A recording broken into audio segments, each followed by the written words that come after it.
मसीह सारे दी सलामती होवे। आज शाम असी फिर खुदावंद अपने खुदा दा शुक्र अदा करने आ जिस सानू बेदार किया अपने बेटे दे रूह दे वसीले ताकि सारे इकट्ठे होइए और मिल के खुदावंद अपने खुदा दी की करिए इबादत करिए। खुदा ने अपने बंदे मूसा दी मार्फत भी एक गल कही कि लोग मेरी इबादत करन तो मैं रोटी पानी ते बरकत देंगा और बीमारियां नूं घरां चों की करांगा दूर कर देंगा। तो इबादत करन दा किन्ने फायदे ने। खुदा दी नज़दीकी, खुदा दी गुरबत और खुदा की तरफों बरकतां जिहड़ियां ने वो साढ़े ते नाज़िल हुंदियां ने। आइए फिर अज दा कलाम जिहड़ा खुदा सानूं दिता है जिहड़ी तलावत सुनीए यूहन्ना रसूल दी अंजील दा 6वां बाब और 25 आयत तो लैके ते असां 29 आयत तक तलावत सुनीए।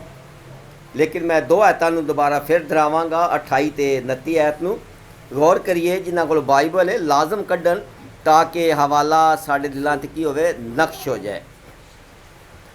28 आयत इस तरह लिखिया है, बस उन्हां ने उस नूं कहा असी की करिए ताकि खुदा दे कम जिहड़े ने उन्हां नूं सर अंजाम दे सकीए। किन्हां कहा? फकीयां, फरीसियां, यहूदियां ने मसीह नूं कहा कि असी की करिए, असी की करिए। ये कह ली कि असी की करिए कि खुदा खुश हो जाए। खुदा नूं खुश करने वास्ते असी करिए की केड़ा काम है जिहड़ा असी करिए कि खुदा जिहड़ा साडे ते मेहरबान होवे और साडे काम जिहड़े ने उन्हां नूं वेख के खुश हो जाए। यसू ने की किया? यसू ने जवाब विच उन्हां नूं कहा खुदा दा काम ये वे कि जिस उन्होंने भेजा उस ते की करो ईमान लियाओ। यसू ने कहा उस भीड़ नूं कहा उन्होंने लोगों ने कहा कि खुदा दा काम ये वे जिहड़ा खुदा ने तुहाडे सपुर्द काम कीता वो की कीता जिन्हों खुदा ने भेजा उस ते की करो ईमान लै आवो। ते खुदा ने किनू भेजा है? मसीह नूं भेजा है। तो मसीह ते की करना है? ईमान लियाना है। सब तो वड्डा काम जिहड़ा खुदा सानूं सौंपिया ना होवे कि मैं अपने बेटे नूं कह लिया मेरे बेटे ते की करो ईमान लियाओ, मेरे बेटे नूं करो कबूल करो, मेरा बेटा जो कुछ कहेगा फिर तुहाड़ियां जरूरतां नूं पूरियां मैं कर देंगा। क्यों? मसीह की है साडा सिफारशी है और बाप दे सज्जे हत्थ बैठा है साड़ियाँ मिन्नतां नूं सुनने वास्ते, साड़ियाँ दरखास्तां नूं सुनने वास्ते। और फिर सुन के क्या करता है? वो बाप अगे पेश करता है, बाप अगे पेश करता और बाप फिर अपने बेटे यसू नां की खातर साड़ियाँ दुआवां का जवाब देंदा है। क्योंकि उन्हें की कहा सी कि मेरे यसू नां की खातर बाप को कुछ मंगोगे तो मेरे यसू नां की खातर ही बाप तुहानूं दवेगा ताकि तुहाडी खुशी पूरी हो जाए, तुहाडे दिल की मुराद की हो जाए? पूरी हो जाए। तो आइए फिर वो कम की है जिहड़ा खुदा ने साढ़े सपुर्द किया है तो किस तरह सा मसीह यसू नूं कबूल करना और ते ईमान लियाना है। और अज का साडा टॉपिक भी ये होगा 29 आयत की आखिरी हिस्सा जिहड़ा है कि लिखा है ईमान लियाओ। की करो? ईमान लियाओ। आइए ईमान लियाने वास्ते अपने सिरां झुकाइए तो दुआ करिए। प्यारे आसमानी बाप, ऐ शफीक बाप, ऐ मेहरबान बाप, तेरे बेटे दे वसीले शाम असी शुक्र करने कि तू सानू इकट्ठिया किया है। मुबारक लोग ने जिहड़े तेरे नां ते इकट्ठे हुंदे ने और तेरी इबादत करते हैं और तेरे नाल रफाकत ते शराकत रखते हैं। आज शाम भी प्यारे खुदावंदा असी तेरे बेटे यसू नां च इकट्ठे होए हैं और साडा ईमान है कि तेरा आसमान खुल गया, तेरा बर छा गया, तेरी पाक नूं साडी रहनुमाई कर दी है पई। अस अपना ध्यान तेरा लाया है, साड़ियाँ अखां तेरा लगियां ने। असी तेनू तकना चाहते हैं, तेनू वेखना चाहते हैं ताकि असी तेनू पछाण लईए जिहड़ी गल ए बाप तेरे बेटे यसू ने फकीयां, फरीसियां ते यहूदियां नू कही सी कि खुदा दा काम ये वे कि जिन्हों खुदा ने कलिया और ते ईमान लियाओ। बाप मुझ नचीन नू संभाल, इस जमात नू संभाल और तमाम मेरे अजीज़ां नू संभाल जिहड़े इस जमात ते शामिल हुंदे ने पै, जिहड़े नाल जुड़दे ने पै। आज शाम एक एक बदन, एक एक जान, एक एक रूह नू छू प्यारे खुदा खुदा मुझ नचीज नूं भी छू पाक दी रहनुमाई दे ताकि मैं शाम तेरी मर्जी नूं पूरा कर सका और तेरी मर्जी पूरा करना मेरी खुशी होवे। जो कुछ मंगया है तेरे बेटे यस्सु नां सदके पा लिया है, आमीन। दुआ तो पहला असीं ये गल करदे सां पै कि खुदा दा कम जिहड़ा है बनी नूं इंसान नूं सौंपिया गया है, जिहड़ा कम सानूं दिता गया है अज दे इस वक्त च यूहन्ना रसूल दी अंजील दा 6वां बाब ते जदों असां दी 28 ते 29 है जिहड़ी ये दोबारा असां कोट कीती है पढ़िया ते लोकां ने की किया कि फिर असीं की करिए, किहड़ा काम करिए कि असीं खुदा दी मर्जी नूं पूरा कर सकीए। ते मसीह ने की किया, खुदा दी मर्जी ये वे कि जिन्हों खुदा ने घल्लिया और ते मान लै आवो, उन्होंने की करो, कबूल कर लवो। तो मेरे अजीजो एदा जिहड़ा असीं खलासा वेखने आ, जेड़े भी मसीह दे कम्मां ते गहरी नज़र रखदे ने, जेड़े भी मसीह यीशु दे कम्मां ते गहरी नज़र रखदे ने, कह ली कि डाढी नज़र रखदे ने, गौर नाल वेखदे ने खुदा दे कम्मां नूं, इन्हां ते खुदावन अपनी कुदरत नूं भी की करदा है, ज़ाहिर करदा है। ਜਿਹੜੇ ਲੋਕੀ खुदा दे कम्मां ਵੱਲ ध्यान करते हैं, जिवें असां गीत भी गाया, तेरियां सिफतां दे गाने गीत ते करने शुक्र खुदा। ते खुदा दे जिहड़े कम्म ने ये खुदा दियां सिफतां ने, खुदा दियां की ने, ये सिफतां ने। और खुदा अपनी कुदरत नूं इन्हां सिफतां दे जरिए साडियां जिंदगियां च की करदा है, ज़ाहिर करदा है, साडे उत्ते ज़ाहिर करदा है। मेरे अजीजो, क्योंकि मसीह एक लामहदूद जिहड़ी है कुवत ते सलाहियत पाई जाती है, मसीह लामहदूद यानी हद तो ज़्यादा, जिहड़ी हद ही कोई नहीं, वो ताकत ते कुवत जिहड़ी है ये मसीह च पाई जाती है। जे पौलुस कहंदा ना कि मसीह जिहड़ा है वो की सी, अलवियत दी मैमूरी नाल मैमूर सी, यानी खुदा दी खुदाई वो भरिया सी।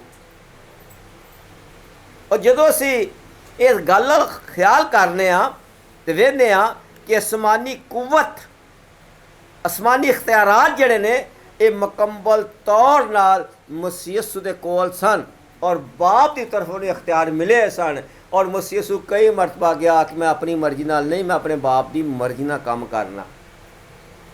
जिस मैनू वेख्या उस मेरे बाप नूं वेख्या, क्योंकि बाप मेरे अंदर रह के अपने काम करता है। जदों बाप जिहड़ा बेटे दे अंदर रह के काम करता है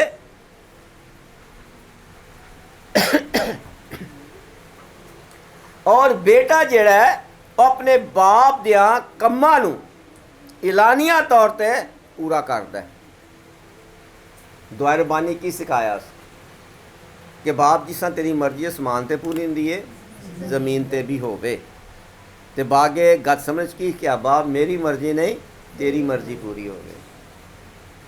जिस तरह आसमान ते तेरी मर्जी पूरी होंदी है, इस जमीन ते भी तेरी मर्जी जिहड़ी है ये पूरी होवे। और मसीह ने खुदा दे कम्मां नूं एलानिया तौर ते पूरा करके विखाया। इस दुनिया च जिहड़े खुदा नूं कम ते सन कम्मां नूं पूरा करके विखाया। और इस वास्ते यहूदियां नूं फकीह ते फरीसियां नूं मसीह ने क्या, जो उन्होंने पूछा कि फिर केहड़े काम करिए, तो मसीह सुनिया कि खुदा दा काम ये वे कि जिस नूं भेजा तो की करो, ईमान लियाओ।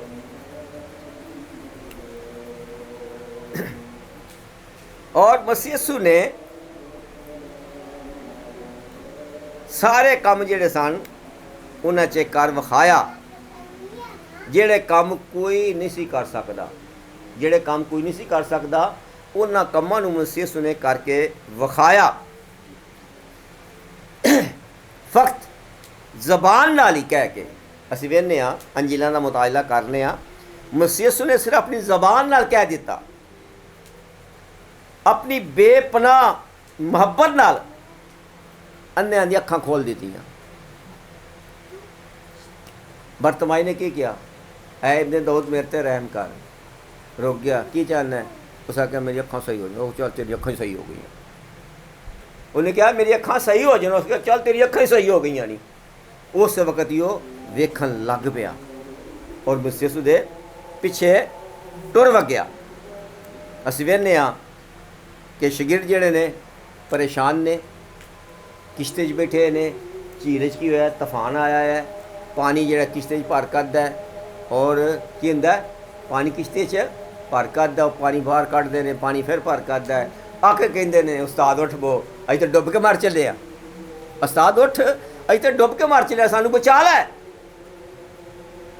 ते मसीह उसका अख्तियार की सी, हवा नूं किया बस कर बस। पानी नूं किया और ना भाई अपनी उन्हें अपनी हद च ही रहो, उछल उछल ना पाओ। उस वेले हवा भी खलो गई तो पानी भी बिल्कुल बराबर हो गया तो किश्ती बिल्कुल सही हो गई। गौर करिए, उन्हें सिर्फ अपनी ज़बान नाल हवा नूं डांटिया और हवा भी खलो गई। उन्हें अपनी ज़बान नाल पानी डांटे तो पानी भी खलो गया। इस तो मुराद है कई दफ़ा यसू साडे नाल हुंदा है, असीं गीत भी गाने यसू साडे नाल नाल रहिंदा है ना। तो फिर शगिर्दा की करने बचा बचा डुब के मर चले हो। मसीह ने की किया? तुहाडा इत्काद कित्थे गया, तुहाडा ईमान कित्थे गया? मैं तो तुहाडे नाल हाँ। जे मैं तुहाडे नाल हाँ तो फिर डर कर आ जी। कई दफ़ा असीं गा तो लेने मैं क्यों डरां, लेकिन रहिंदे फिर भी असीं डरने क्यों? असीं मसीह दे कम्मां ते गौर नहीं करते, असीं मसीह दे कम्मां वल ध्यान नहीं करते, असीं मसीह यसू नूं दिलों कबूल नहीं करते और ईमान नहीं लिआउंदे।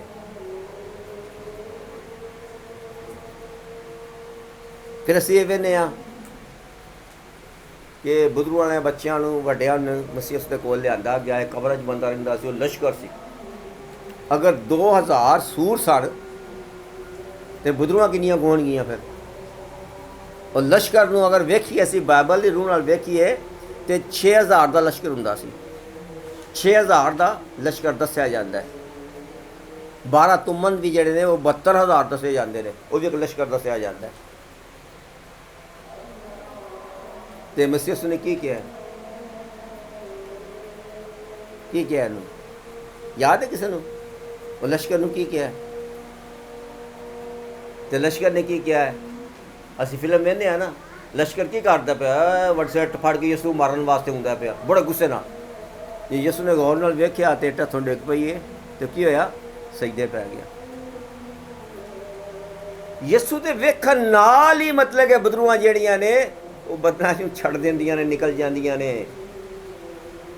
यसू एक झिड़की देंदा छोटी जही और बदरूआं बदनां नूं खाली कर दिंदियां ने, बदनां तो जुदा हो जांदियां ने। तो लोकी किन्ना है हुण जिंदगी च की हुंदा है, जे तूफान उठिया हुंदा है ना वो थम जाता है। जिहड़ी हनेरी नूं उडा के इधर उधर लई फिरदी है ना, वो हनेरी जिंदगी चो खत्म हो जाती है। इस दिन साड़ी जिंदगी भी कई दफ़ा बीमारियां, परेशानियां, दुख, तकलीफ़ां अपने जरिए परायां के जरिए तूफान साड़ी जिंदगी उठते हैं। साड़ी जिंदगी तूफान की करते हैं? उठते हैं। लेकिन जो असीं यसू वल ध्यान देने, यसू वल वेखने तो वो तूफान साड़ी जिंदगी की हो जाते हैं, खत्म हो जाते हैं। फिर असीं वेखने एक होर मौज दा असीं ध्यान करने जिहड़े यसू ने काम कीते ने, वड्डे वड्डे काम ना कोई कर सकिया और ना कोई करदा पिया। 5 दो मछलियां दा ते 5 रोटियां दा भी साढ़े सामने एक मतलब कि वाक़या पेश हुंदा है कि मसीह ने 5 रोटियां दे 2 मच्छियां दे बरकत दी और 5000 सिर्फ बंदियां रोटी खुआ दी। 5000 बंदियां रोटी खुआ दी।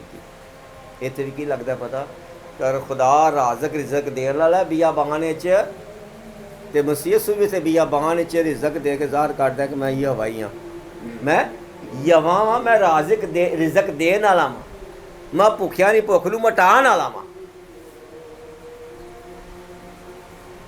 इहो जिहा पहलां किसी भी काम नहीं किया। बेशक कोई नबियां ने कोई छोटे मोटे मौजदे विखाए ने, लेकिन किरे नाल? यहोवा दी कुदरत नाल, यहोवा दी मर्जी नाल उन्हां मौजदे जिहड़े ने वो कीते ने। लेकिन मसीह ने अपना अख्तियार जिहड़ा सी, जिहड़ा उहदे कोल सी, अपने अख्तियार नाल, अपने अजीम अख्तियार दे नाल, अपने बलबूते ते उन्हें अपने कम्मां नूं सर अंजाम दिता है। लाजर नामी बंदा, एक नौजवान जिहड़ा मर गया है, लाजर नां दा बंदा एक मर गया। उहदियां भैनां ने मसीह नूं की कीता, सनेहा घल दिता कि भी तेरा यार तो साडा भरा जिहड़ा है की हो गया, मर गया। और ये भी क्या, दफन भी कर दिता है, दफन भी होता है। लेकिन 3 दिनों के बजाय मसीह सो चौथे दिन क्यों आया है? यहूदियां दा ईमान ये अकीदा सी कि 3 दिन 2 दिन रूह जिहड़ी है ना, वो बंदे की कबर वाले अगे पिछे रहिंदी है, 3 दिन बंदा जिहड़ा ना फिर जिंदा हो जाएगा। लेकिन यसू ने क्या, अच्छा यसू चौथे दिन आया। कितने दिन बाद आया? चौथे दिन बाद आया। ये ना कह कि वो जी रूह है ना, वो मतलब कि इत्थे सी मौज का कर आया तो जिंदा होनी होना सी। लेकिन यसू चौथे दिन आया और आन के की क्या, उन्हें भैनों ने पैगाम भेजा की क्या, मसीह कबर ते आया, बाख्तियार आवाज़ पुकारिया कि लाजर कबरों बाहर आ जा। तो लाजर की होया? लोग बड़े हैरान परेशान हो गए ने, वो मुर्दा 4 दिनों का, ये तो जिंदा है, वो वेखो कबर जो बाहर आ गया जे। लोगों बड़ा ताज्जब किया, बड़ी मतलब कि एक परेशानी का जिहड़ा सी वो भी कह लीए कि उन्हें इकरार किया, परेशान भी हो गया कि इस तरह होया नहीं, अज तक किसी कीता नहीं काम है जिहड़ा काम मतलब कि इन्हें कर विखाया है। और लोग वेंदे ने पे कि मुर्दा फिल हकीकत जिंदा होके बाहर कबरों निकल आया है। लोग वेंदे ने पे, लोग टिकट ही लाई है, लोग ध्यान लाया है, वो तो मर गया सी, इतने 4 दिन हो गए सन, वो लाजर तो है वे, ये मार्सा का भरा है, ये तो मरियम का भरा ही है। तो मेरे अजीजो, जो असी इस गल नाल ध्यान देने कि कबर चों मुर्दा जिंदा किया, अगर असी यूहन्ना रसूल दी अंजील का जिहड़ा 5वां बाप है ना, तेरी 5 आयत वेखिए, तो 5 आयत इस तरह लिखा है, मैं तुहानू सच कहना कि वह वक्त आउंदा है, बल्कि होनी है कि मुर्दे खुदा दे बेटे की आवाज़ सुननगे, जिहड़े सुननगे वो जिउणगे। मसीह यसू की कहंदा पिया यूहन्ना रसूल दी अंजील दे 5वें बाप और 5 आयत कि मैं तुहानू सच कहना कि वक्त है, वो वक्त है।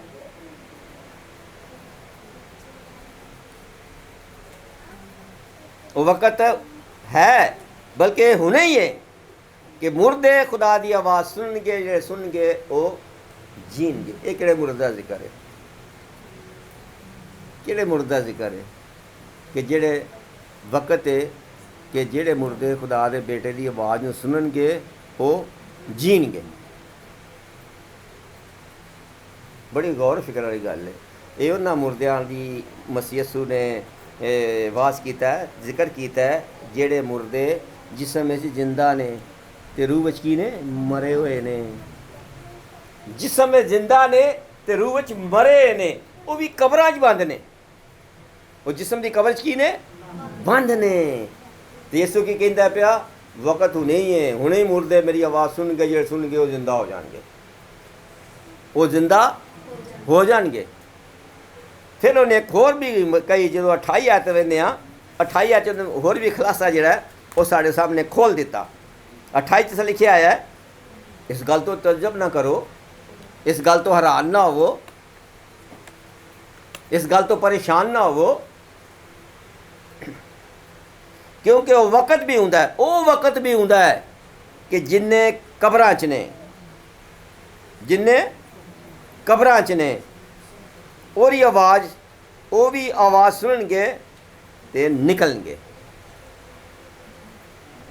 पहले वो मुर्दे जे जिस्म जिंदा ने रूह च मरे ने, इत्थे वो मुर्दे जेड़े जिस्म च मरे ने, जेड़े कबरां च पए ने।